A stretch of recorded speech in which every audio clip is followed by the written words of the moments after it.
Hey, sweetie. What's up? Bored? Seriously? Well, what do you want me to do about it? Would you perchance like to spend some time with little old me? I'm sorry. I mean... Okay, let me think for a sec. Well, if you'd like, I could read you a story? Maybe? You would. I feel honored. Well, how about I finally introduce you to one of my favorites, if not my favorite series of all time. The Chronicles of Prydain. Trust me, it sounds a lot better. I mean, it's a lot better than it sounds. Not that it sounds bad, it just sounds, I don't know, strange. It's written by Lloyd Alexander, and it is about Welsh myths, which is, I guess, interesting enough. What do you think? Great! Alright, well, make yourself comfortable on the couch and I'll be right there. Okay.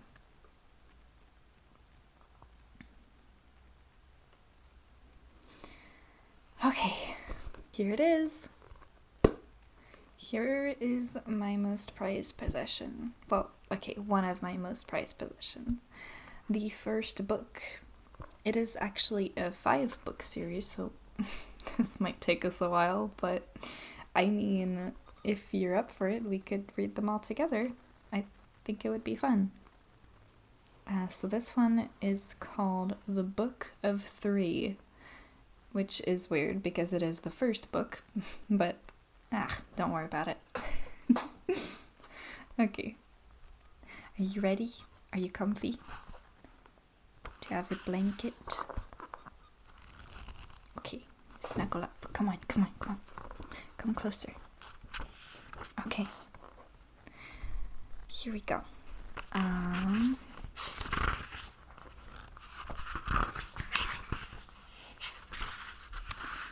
Chapter 1 is called The Assistant Pig Keeper.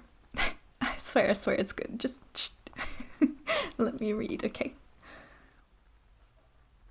Taran wanted to make a sword, but Cal, charged with the practical side of his education, decided on horseshoes. And so it had been horseshoes all morning long. Taran's arms ached, soot blackened his face, and at last he dropped the hammer and turned to Cal, who was watching him critically. "Why?" Taran cried. "Why must it be horseshoes? As if we had any horses." Cal was stout and round, and his great bald head glowed bright pink. "Lucky for the horses," was all he said, glancing at Taran's handiwork. "I could do better at making a sword," Taran protested. "I know I could." And before Cal could answer, he snatched the tongs, flung a strip of red-hot iron to the anvil, and began hammering away as fast as he could. Wait, cried Cal. "This is not the way to go after it." Heedless of Cal, unable to even hear him above the din, Taran pounded harder than ever. Sparks sprayed the air, but the more he pounded, the more the metal twisted and buckled until, finally, the iron sprang from the tongs and fell to the ground. Taran stared in dismay. With the tongs, he picked up the bent iron and examined it. "Not quite the blade for a hero," Cal remarked. "It's ruined," Taran glumly agreed. "It looks like a sick snake," he added ruefully. "As I tried telling you," said Cal, "you had it all wrong. You must hold the tongs so. When you strike, the strength must flow from your shoulder and your wrist. Be loose. You can hear it when you do it right. There is a kind of music in it. Besides, he added, this is not the metal for weapons. Cal returned the crooked, half-formed blade to the furnace, where it lost its shape entirely. I wish I might have my own sword, Taran sighed, and you could teach me sword fighting. Wished, cried Cal. Why should you want to know that? We have no battles at Cair Dal Ben.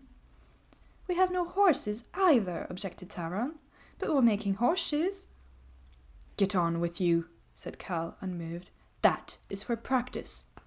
And so would this be, Taran urged.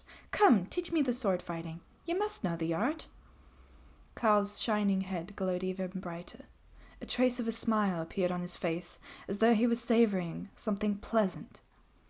True, he said quietly. I have held a sword once or twice in my day. Teach me how, pleaded Taran. He seized the poker and brandished it, slashing at the air, dashing back and forth over the hard-packed earthen floor. See, he called. I know most of it already. Hold your hand, chuckled Cal. If you were to come against me like that, with all your posing and bouncing, I should have you chopped into bits by this time. He hesitated a moment. Look, you, he said quickly, at least you should know there is a right way and a wrong way to go about it. He picked up another poker. Here now, he ordered, with a sooty wink, stand like a man. Taran brought up his poker. While Cal shouted instructions, they set to parrying and thrusting with much banging, clanging, and commotion. For a moment Taran was sure he had the better of Cal, but the old man spun away with amazing lightness of foot. Now it was Taran who strove desperately to ward off Cal's blows. Abruptly, Cal stopped. So did Taran, his poker poised in mid-air. In the doorway of the forge stood the tall, bent figure of Dal Ben.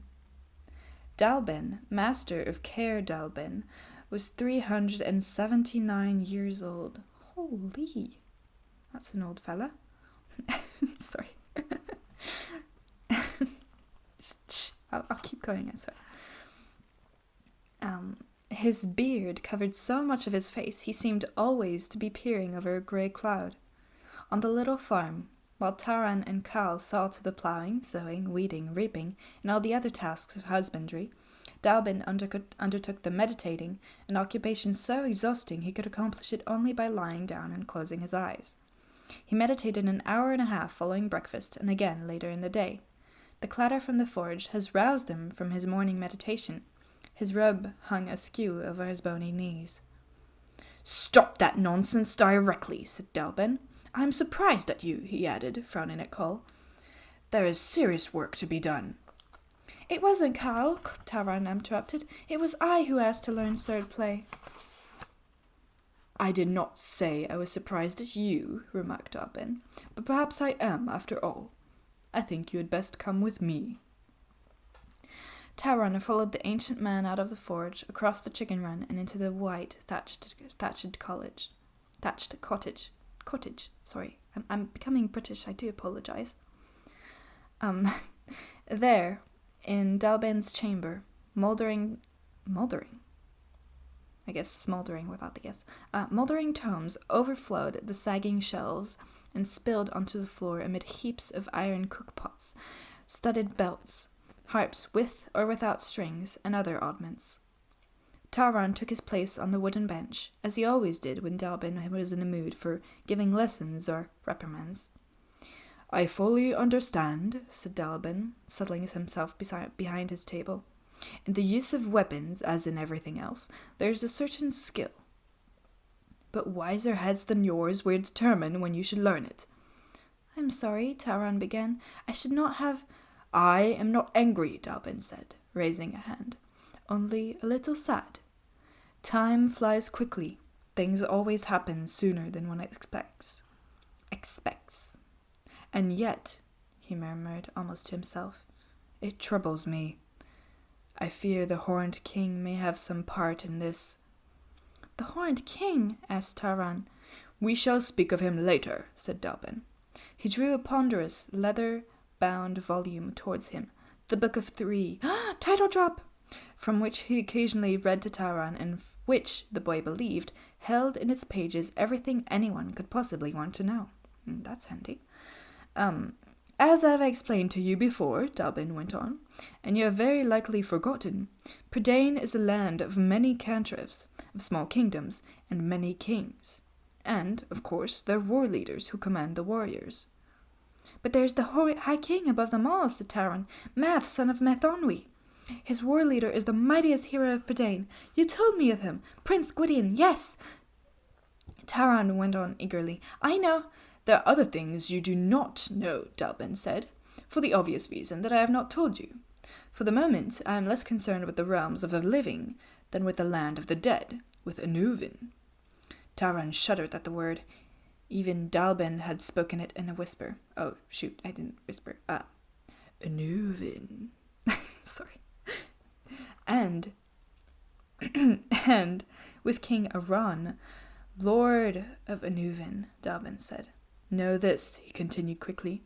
Anuvin is more than a land of death. It is a treasure house, not only of gold and jewels, but of all things of advantage to men. Long ago, the race of men owned these treasures.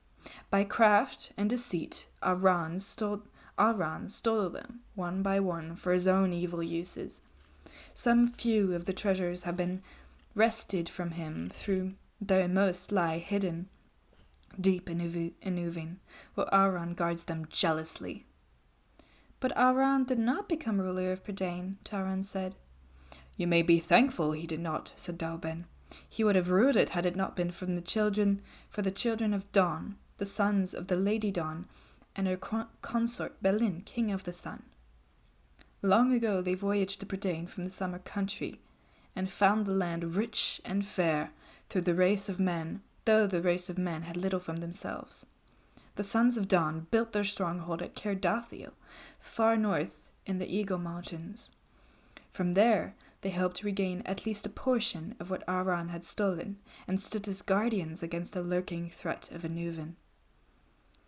I hate to think what would have happened if the sons of Dawn hadn't come, Tauron said. It was a good destiny that brought them. I am not always sure, said Dalbin with a wry smile. The men of Prydain came to rely on the strength of the House of Dawn as a child clings to its mother. They do so even today. Math, the High King, is descended from the House of Dawn. So is Prince Gwydion. But that is all, by the way. Prydain has been at peace, as much as men can be peaceful. Well, until now. What you do not know, Dalbin said, is this. It has reached my ears that a new and mighty warlord has risen, as powerful as Gwydion. Some say even more powerful. But he is a man of evil, for whom death is a black joy. He sports death as you might sport with a dog. Excuse me, I just need to take a sip of my tea.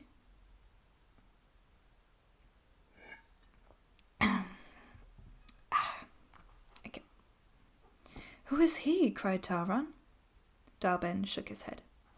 No man knows his name, nor has any man seen his face.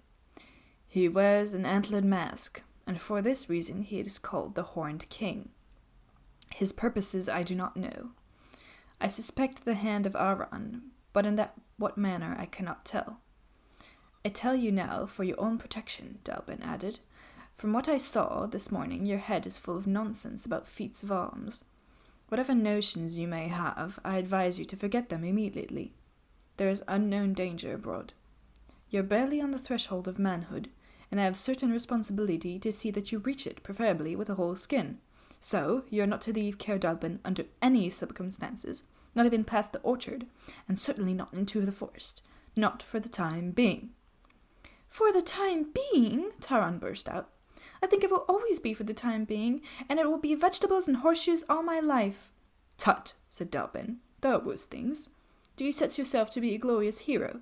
Do you believe it is all flashing swords and galloping about on horses? As for being glorious... What of Prince Gwydion? Cried Tauron. Yes! Oh, I wish I might be like him.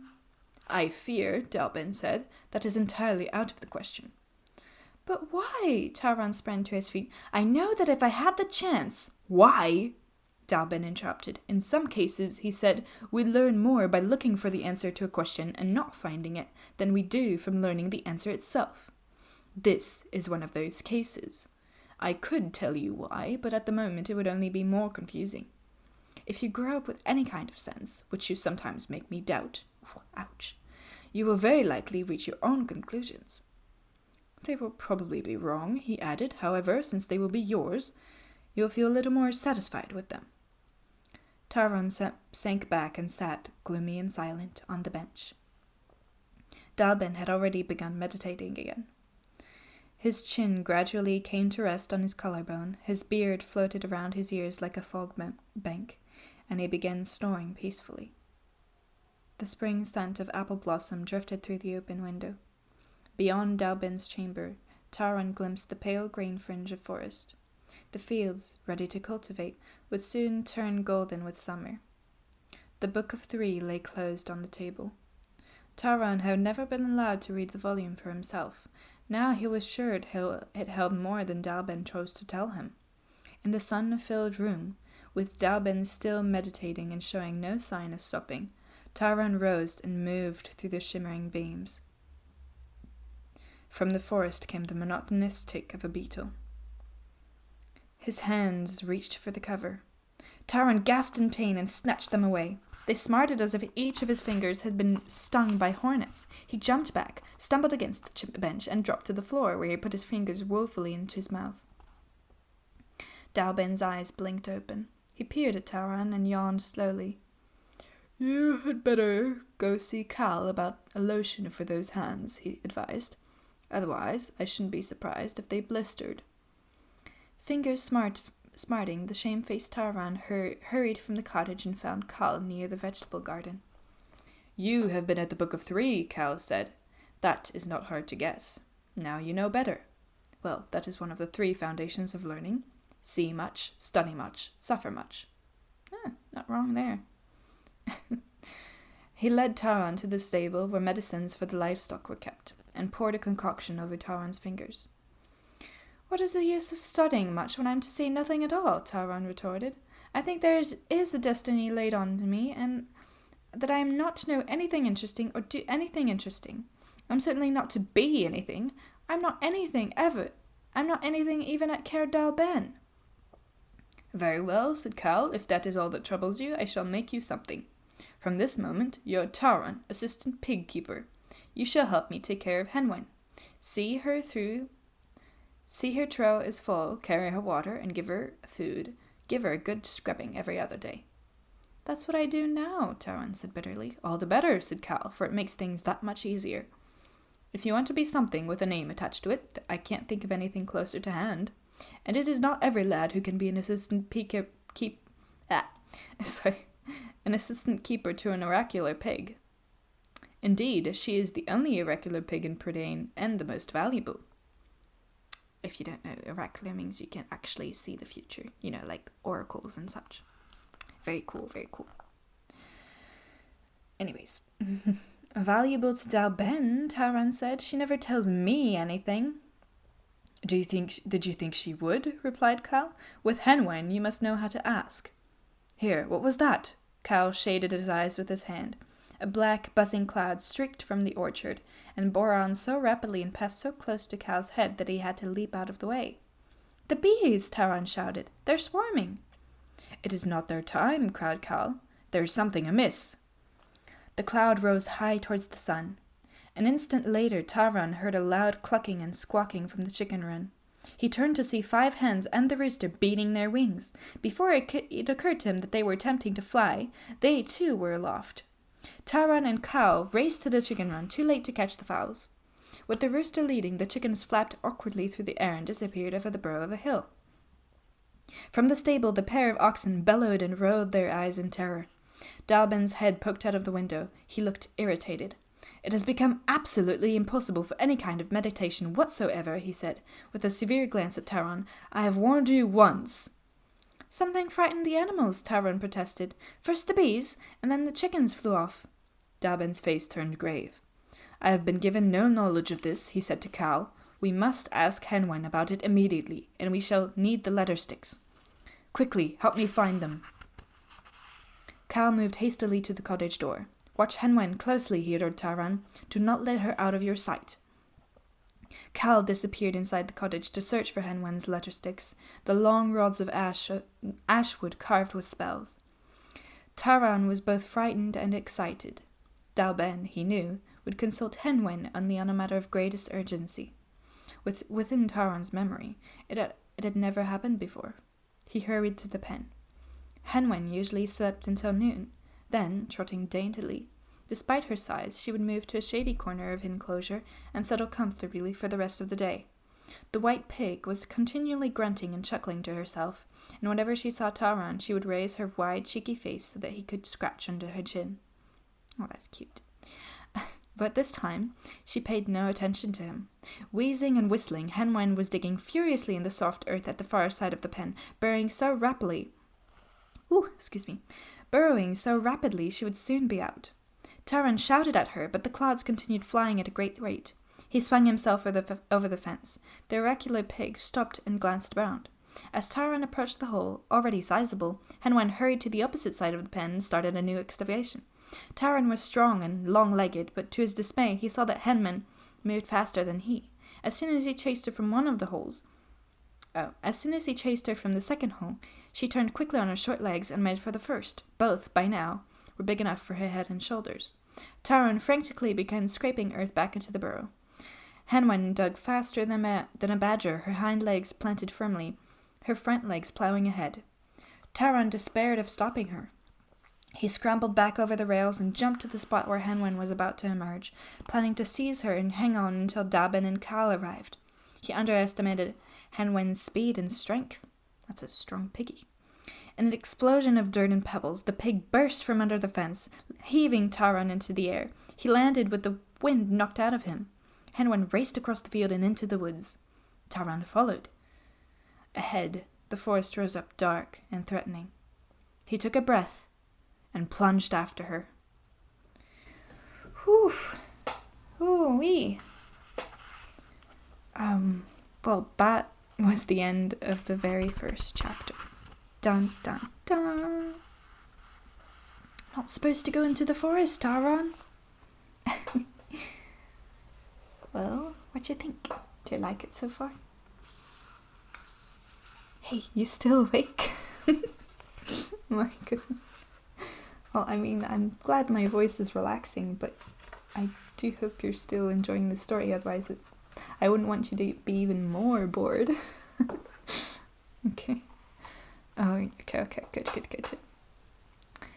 Well, we can always continue this next time. If you're still up for it, I would like that very much. Okay, I think it's about time we get started on dinner. Yes.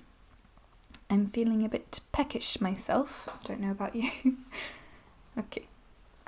I will go start, and you can join me once you have no more sleep in your eyes. You look so cute. Okay. I'll see you in a bit.